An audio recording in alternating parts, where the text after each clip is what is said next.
I have a question about Oregon that we'll answer today, and some of you might not like my answer.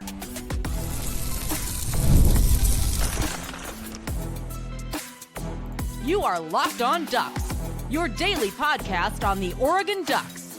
Part of the Locked On Podcast Network, your team every day. Yes, it is that time once again for Locked On Ducks. I'm your host, Spencer McLaughlin. Thank you so much for making this your first listen or your first view of the day. Part of the Locked On Podcast Network, your team every day and your number one source to stay up to date with the Ducks. This episode brought to you by friends over at Game Time. Download the Game Time app, create an account, use that code LOCKEDONCollege for $20 off your first purchase. Jam-packed today, so we've got Jared Mack, of course, 24/7 Sports and the Autzen Audibles podcast, and a defensive connoisseur of sorts. And I want to start, Jared, on that side of the ball because I wonder, can Oregon, replacing its top 6 defensive backs, 3 defensive linemen that are probably about to get drafted, and 2 linebackers, be better on that side of the ball going into next year? My answer is no. I would consider it a great feat by the coaching staff if the numbers are in the same vein, but kind of like the rest of the team, I see just so much reset on that side of the ball that I think there's a chance Oregon's defense even statistically takes a step back next year as they work in a lot of new faces. I would agree. I hate to say it, but I think there's definitely room for growth. There's a lot of younger guys. The problem is with the younger guys, they just haven't played as much college football as everybody else. You're losing multiple 4th, 5th year guys on the defensive front that I don't know if somebody like Barry Alexander, who's going to be an important piece of that defense, is going to make up for what Derrick Harmon's going to do. Like Derrick Harmon's going to be a first-round pick as far as I'm concerned. You have Tamari Caldwell, Jordan Burch, Bossa, like real leaders of the defense too. And there's just a lot of question marks. And I think there's a lot of room for growth. I think there's a lot of talent in the secondary with the young guys. But again, you're trying to replace guys who have been playing college football for 4 or 5, sometimes even 6 years, like Nico Reed, and a team that was awesome last year for 13 games. And unfortunately, everybody just remembers what happened in the final game of the year. That's not just for Oregon. That's for basically every school on earth. And that just kind of hurts their defensive draft stock in terms of how people remember this team, because for 80% of the season, they were awesome. They had a great secondary. They had great interior presence. They had great edge rushers in Mateo and Burch. And they were just a sound defense. It's just they got absolutely walloped by Ohio State, the eventual national champions. And people think that it's just that wasn't that good of a defense. We're going to have taller defensive backs this year, so that it's going to solve all the problems. Like, I'm not so sure. I think it'll still be a good defense. But again, like, that was a really darn good defense this past season in 2024. And if they can put up numbers similar, kind of like you said, I'd be pretty surprised just because of how good it was statistically and then just from the eye test. I mean, that was a really good NFL type playing defense out there every week. So I'd be surprised. I'm not sure. I'm not going to say no because there's some optimism in me, but I'd be very surprised. I would too. And certainly you have to factor in coach progression, which I think we have seen in various areas over the last couple of years. Lanning has gotten better. Lupoy's gotten better. Stein's gotten better. Like, these are mostly young coaches that, like players over the course of their careers, improve and get better in a number of different areas. And that culminated in a 13-0 Big Ten championship season for the Ducks this past year. But I'm optimistic that come 2026, Jared, you can look back and say, boy, the secondary has taken significant steps forward, particularly at the safety spot. I don't know that you can expect there with that many wholesale changes and new players coming in. Yeah, Dylan Thieneman is probably a better safety than anyone Oregon had on the roster last year. So you can argue that at one spot they have upgraded from a talent standpoint. But I don't know with 100% certainty who's starting at either cornerback spot on the outside right now. Maybe one of them's Theron Johnson, but is Naeem Offord going to get in the fold? Because recruiting guys that I talk to say, oh, Offord's got to start as a true freshman. Well, he's really talented. Is he going to make 0 mistakes? Is he going to have no growth, no progression? Like, does he just step in and become Caleb Downs? Maybe he does. But even if you didn't like every single player on that side of the ball for the Ducks at every point in the year, replacing Kobe Savage and Tysheem Johnson is still just a lot of experience. Like, there are mistakes that they did make that you hope other guys won't make one day, But there are also mistakes they didn't make that inserting a young guy like Trey McNutt or Naeem Offord would suddenly bring into play.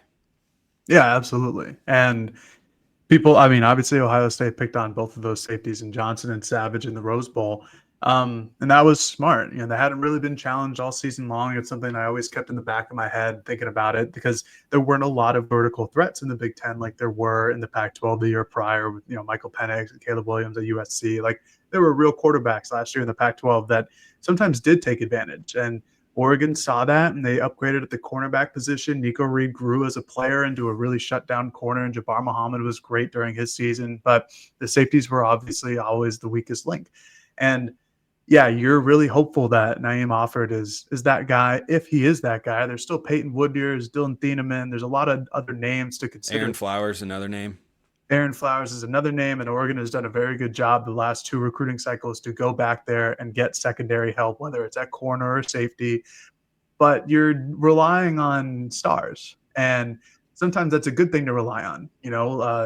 All the national champions in the last couple of years have always had like a certain threshold of the blue chip ratio. They're all 4- and 5-star programs or players on the program, which is great. And Oregon's trending in that direction for sure. But relying on true freshmen is really difficult. But even if they're not relying on true freshmen, you're relying on guys who have barely seen a lot of playing time. This goes back to the same points. Like, if it is Peyton Woodyer who's back there, that's a guy who didn't use his red shirt last year, but played a majority of the games on special teams. Or Aaron Flowers, I think, saw like 3 or 4 total snaps the entire season. Like, I'm not saying they can't do it. I'm just saying, like, looking forward at it, in my 2D projections, like after the transfer portal cycle, like, you gotta go with the experience here. And it might be that we're both wrong, and these guys are great, and they don't make the same mistakes that Kobe Savage and Tysheem Johnson did. I'm gonna kind of wager to the point that guys with 4 or 5 years of playing experience understand it better than a guy who's played in 15, 25 career snaps like Kingston Lopa did. So I don't know. It'll be tough to be better, going back to the original question, but there's a lot of upside. That's the only thing I'll say. Oregon, like I said, has done an awesome job in the secondary of recruiting top 150, top 100, 5-star talents that not a lot of other programs do in the country. And you're hoping and you're banking on Oregon's player development and their player acquisition and their scouting departments, that what they looked at is actually can transform onto the field, and they can become a real contributor on day one. But that's something we won't see until whatever it is, March or April, for spring ball happens, and then we'll get some better idea of what it'll look like. Yeah, I'm excited to see how that depth chart plays out, because I think Thieneman, lock starter. I think Theron Johnson, borderline lock starter, but I'd say a 90% confidence interval. I'd give him a starter, yeah. That's what I had, at least. Yeah, I would think so. But I mean, at the 2 outside corner spots, it's so up in the air, because I want to say Jalil Florence. I've been a huge Jalil Florence fan here on the pod ever since he first got to Oregon and played as a true freshman a few years ago. But you never know what guys are like coming off the injury. Noah Whittington didn't look like himself until halfway through the season after coming off the injury. And you can't really afford that at a spot like a starting outside corner like you can at the backup running back position. But I'm excited to watch the secondary in the fall, because there's just so much unknown, and I think there's a ton of potential and talent, and I won't have the same level of expectations, broadly speaking, for Oregon as I did in 2024, and it'll kind of be a relaxed, perhaps less stressful, more enjoyable viewing experience. Maybe. Yeah, maybe. Yeah, that's how I look at it right now. But as always, let us know your thoughts in the comments below. And if you think both Jared and I could be wrong on the same thing, we had I believe nearly identical game score predictions in the Idaho matchup to begin the season, somewhere in like the 56-10 range, 66-10. It was something like that. Something like that. Yeah. And we were both, which happened, obviously. Yes, that was so close to being spot on, except for the part where Oregon played its worst game of the year. But Will Stein is reportedly a candidate for the Ohio State offensive coordinator position, and well, that would excite some of you, not me. What about Jared? You're just gonna have to stick around to find out what he thinks.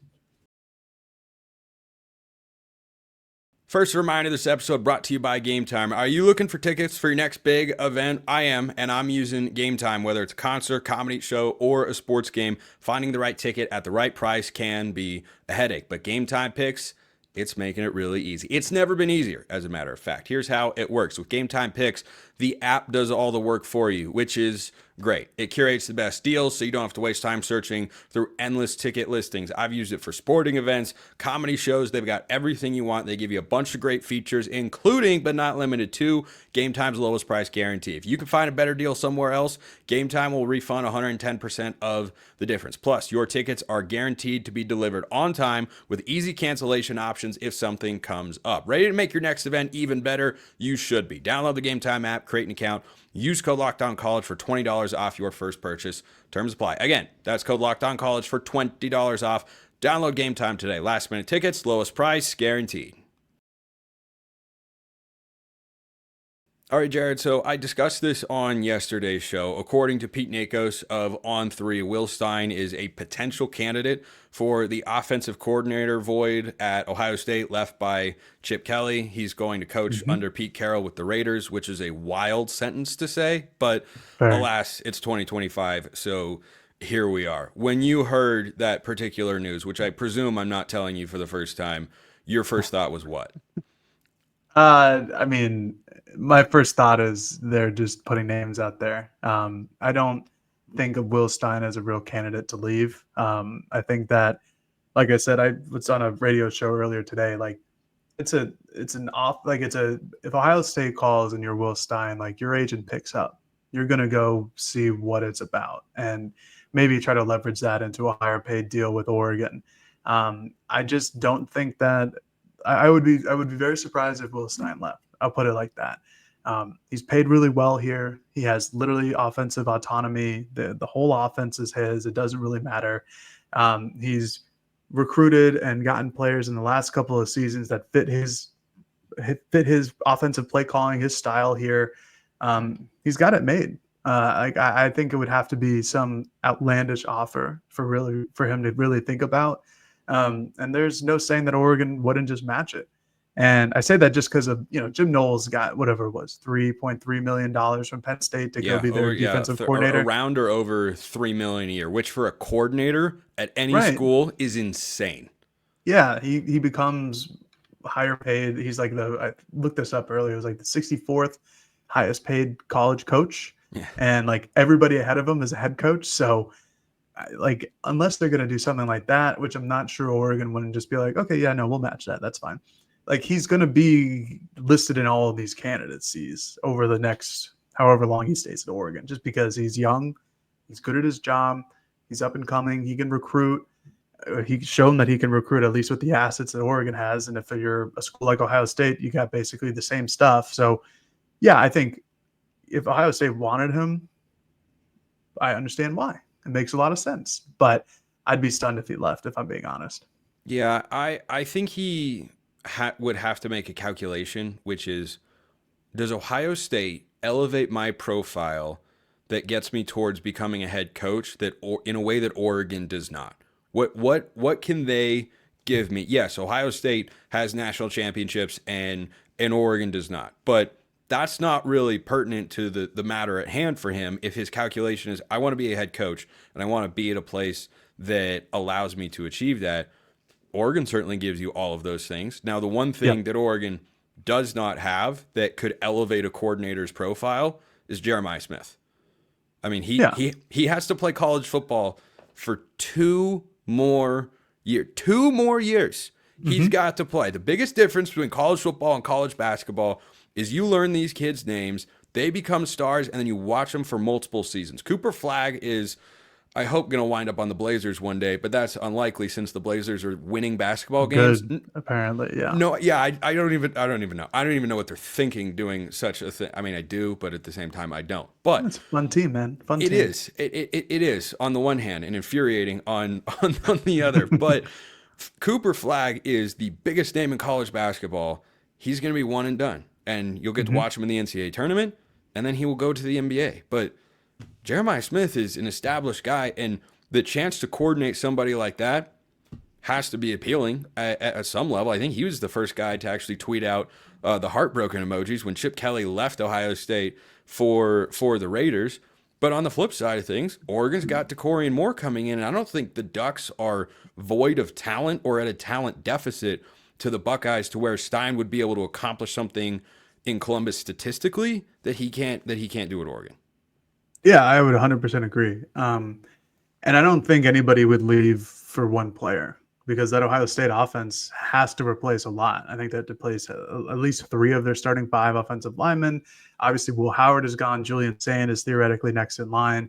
You returned Carnell Tate and Jeremiah Smith, like we talked about, but you got to replace Emeka Egbuka, and they always, they have their influx of really talented receivers, so that won't be that much of a problem. But it's late in the process too, and that's the other thing where Oregon's hasn't been playing football now for a month. They've been on the trails recruiting. They've been implementing new game plans. They've been basically handing the keys to either Dante Moore or Austin Novosad, who at this point are in the year 2 of learning under Will Stein, and you're going into year 3 for Austin Novosad. Like, these kids are a better system fit for what Will Stein wants to do than going to Ohio State and trying to teach Julian Sand in the next couple of months how to look in the spring game come April, the end of April.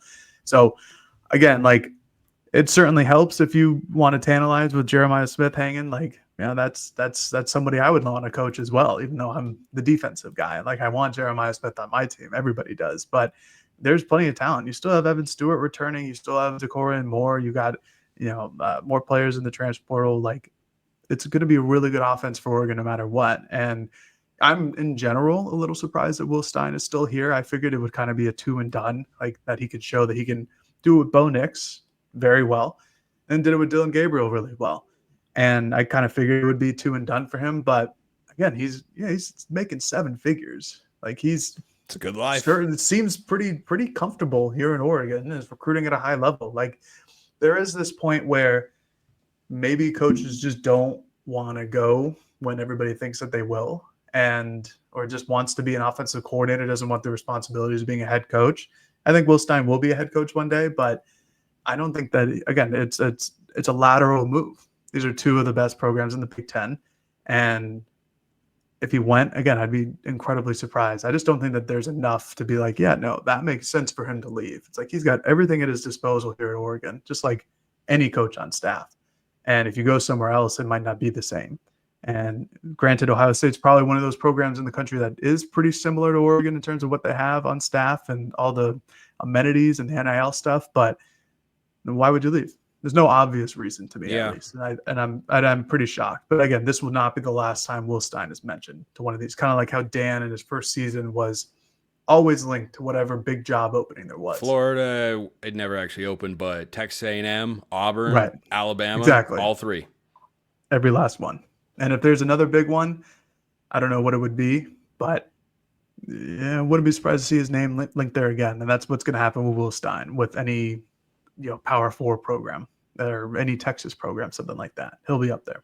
Yeah, I agree. There was a report that he had interviewed for the San Diego State job last year. Like, that feels like the sort of opportunity that, if you get a good group of 5 offer to be a head coach, yeah, if that's the trajectory you want to go along. But some guys, Chip Kelly was a head coach for a long time, was at UCLA and realized, yeah, I'm about the coordinator lifestyle. Just pay me a bunch of money good. and let me coach some ball. And it turns out he's still really good. But speaking of Will Stein and what he has to work with at Oregon, the Ducks have brought in 9 transfers this cycle, and always that makes some people uneasy because you're stunting the growth of this high school kid or that high school kid and whatnot. And look, I'm just about putting the most talented team on the field that you possibly can. But of the 9 transfers, which one do you think has the biggest impact at Oregon next year? Good question. I think it's Mekhi Hughes. I think just like he's going to be the number 1 running back going into the year. He ran for almost 1,500 yards this past season at Tulane. He's one of the best running backs in the country. And I think that's the very easy answer, just because he's a running back. This is a run-heavy offense. Even though it doesn't look like it at times, it's still, this whole offense is based on the run. Whatever you can get on first and second down. And you saw what Jordan James did. You've seen what Bucky Irving did 2 years ago. Like, this is almost an automatic 1,000-yard season if you're the number one running back here with Will Stein, or even with Kenny Dillingham back and Bucky Irving in that year, where you weren't really sure, where Bucky was a guy who had like 40 career carries going into that 1 year at Oregon. And Mekhi Hughes is well known. He's ran for over 1,000 yards in both of his years. Like I said, almost 1,500 this past season. I think he's the easy answer. I think Isaiah World is going to be another guy that people are going to really pay attention to. I think he actually was just updated. He's the number one overall player in the transfer portal. He's huge. He's 6'8", over 300 pounds. Probably going to be Oregon's starting left or right tackle. I'm not exactly sure which one it is right now. He played all of last season at left, played the year before at right. So he's got versatility there. And defensively, it's got to be Dylan Thieneman, just because what we talked about before. And this is a defense that relies really heavily on its safeties. They need them to play aggressive. They need them to play fast. They need them to drop into coverage and come up and stop the run. He does all of those things. And the last guy is just Bear Alexander. He's a defensive interior lineman. And Oregon is missing both of those guys from last year. At least they're two starters. I have him paired up with Omari Washington on the inside. I think that's a very formidable duo up there in front. And again, when he is committed to the game, I'm not sure what happened at USC last season. I'm not going to speculate. I know there's a lot of rumors about that. The year prior, his first season at USC, he would have been, I think it was second or third on this year's Oregon team in pressures. That's pretty good. And you're relying on Oregon's scouting department, their player development department, and just Dan Lanning and Tosh Lupoy knowing what to do on defense and trying to turn him into a menace, because when he's on, he's a damn good ball player. So I think those guys are the clear ones. But I think all of them could have an impact one way or another. This is not like the first year under Dan where they're bringing in 20 kids and you're like, all right, I don't know what any of these guys are going to do. We'll find out eventually. And some of them did a lot, and some of them didn't do anything. I think these 9 players, a guy like Emmanuel Pregnon, like that's going to be your starting left guard. He's going to be really impactful, but they got the pick of the litter now. They're doing exactly how you should. They're recruiting really well at the high school ranks. They're developing talent, and now they're just plugging and playing where they need to, either on offense or defense. But I think Mekhi Hughes, to go back to the question, is the number one guy. I think statistically, Hughes is probably the guy that will stick out the most. I think from a snap count standpoint, it's Thieneman. Even more, perhaps, than the offensive lineman who can get dinged up. But we've also seen Oregon, on the interior this past year, 4 guards played over the course of the season regularly. Rogers and Harper and Iuli and Strother. And that was partially due to injuries that shuffled that around. But even when guys were healthy, they just kind of rotate. They move these guys around and play them a little bit more. And, Pregnon has been a good player throughout the course of his career. Started at Wyoming, at USC for the last couple. Now with the Ducks for probably his final season of college football. I don't think he could get another year of eligibility, but I don't know. Anybody. Who knows? Yeah, and it kind of you and I. It kind of seems like anybody can. But from a snap count standpoint, both safeties logged, I think, over 750 snaps this past year. And if he stays healthy the whole season, I imagine Thieneman will be in that camp as well. Still more to come on today's show, because we're going to narrow that question even more, but make it about true freshmen, because there's an obvious answer. There's such an obvious answer, right? I don't know. Jared's thoughts are coming next.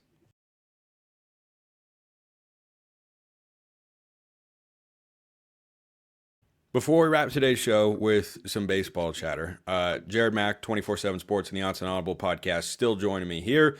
Jared, top true freshman for overall impact, snap count, stats, however you want to look at it. Which guy is seeing the field the most in 2025 in your view? It's a good question. I don't know if I have a real specific. I think I'm just going to lean on DeCorian Moore. I think there's a real potential for him to jump in the field. Oregon, at least under Dan, has not loved to play true freshmen a lot. You haven't seen a lot of guys get in on defense or on offense. Special teams, sure. That could be a really easy situation for somebody to jump into, like Peyton Woodyard did last year. But I think DeCorian Moore is just too good to just not do anything. And there's a huge hole. There's that Z receiver, that slot receiver, depending on what Oregon and Will Stein wants DeCorian Moore to play. I think that there's a real gap there. You're trying to bring back what Trayshawn Holden did a season ago or what Tez Johnson did, and that's going to be really hard. Obviously, you return Evan Stewart, and you land Malik Benson in the transfer portal. Malik Benson, Yeah. Out of Florida State. That's another guy who could have some impact next year, but there are some returning true freshmen from last year, like Jeremiah McLaughlin or Dylan Gresham, but that's the spot that I think has the biggest potential for a true freshman to come in. And then there's a secondary, which I'm sure might be one of your answers as well. But I think Moore is the clear-cut favorite. He's just such a dynamic athlete, as a dynamic pass catcher, has great hands, runs great routes. There's a reason that he's either the number 1 or the number 2 wide receiver, depending on what recruiting service you look at. I just think he's a complete stud. And, if he enrolls early in the spring, then that gives him even more opportunity for him to understand the playbook and become more of an integral part of the offense. But the way this offense orients, Will Stein has said it a million times, give the ball to the playmaker in space. That guy's going to be one of the best playmakers on the team the day he steps foot on campus. So that's my pick. Yeah, he's my pick as well. But, there haven't been really any true freshman starters because you're right. That's been a tall task for anyone that's coming to play for Lanning since he got to Oregon ahead of the 2022 season. But it's not as if true freshmen haven't played every year. Like, there are going to be significant moments, not just when the game is, well within Oregon's grasp and they're up 20 and just getting guys on the field. But whether you look at Kingston Lopa this past year or Jalil Florence in 2022, Josh Connerly in 2022 was the jumbo offensive lineman. Like, you can always find examples of, hey, this guy's first-year player, and he's playing, and everyone else, it does seem to be a little bit more of a 2-3 year developmental process. I come back to Naeem Offord, and I've made this comparison before here on the show, that there is a starting opportunity readily available for both guys. I just trust the secondary experience slightly more to be ahead of where Offord is at than I do the wide receiver room, which I love. I think the wide receiver room is great.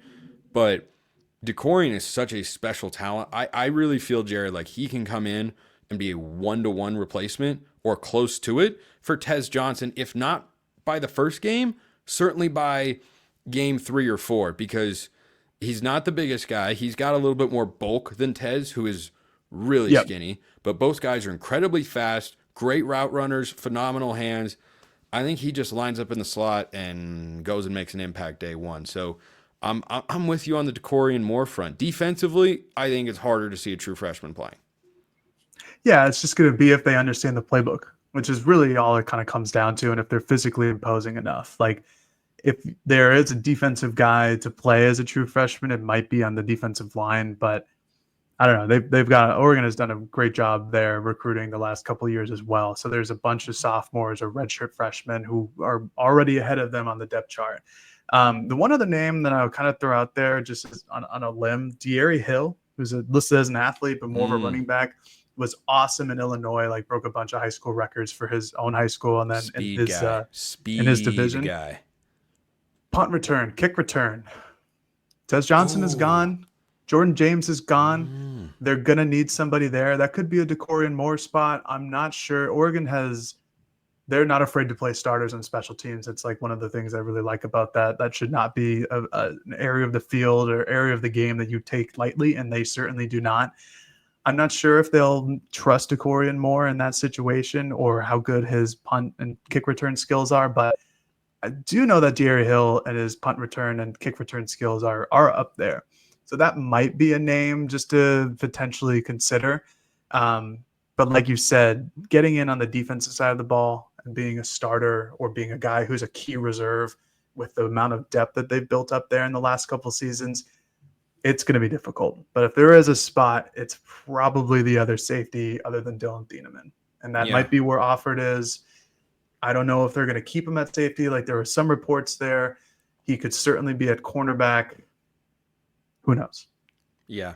Well, he's listed as a corner on 24/7 coming out, but then I forget the guy's name, but someone said he's planning to play Rivals. safety. I think it was a Rivals guy said he's planning to play safety or nickel, which could be, if Theron Johnson is an outside corner, then maybe the nickel position was open. at Northwestern. Yeah, and if that's one of your starting corners and Jalil Florence is the other, okay, well, now you need a starting nickel, and maybe Offord is that sort of guy. Under the radar freshman contributor that could see the field at some point, Vander Plug, tight end. That's just not a super deep room. That's why they brought in Jamari Johnson from Louisville. I mean, Kenyon Sadiq, I talked about him on yesterday's show. I think he's about to have an awesome season. He had 24 catches and 5 carries this past year.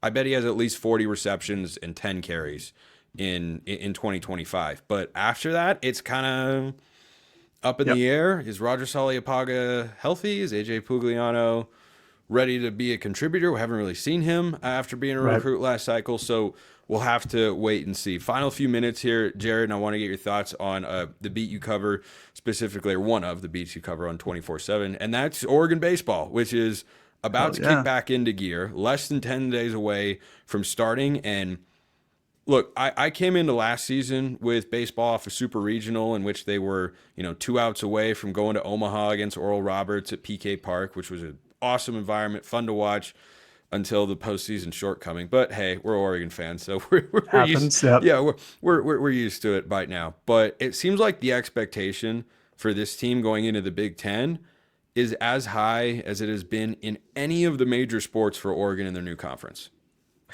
Yeah, I think so. I think it's right up there and the expectations of what football was this last year. They did a really good job this last offseason of player retention.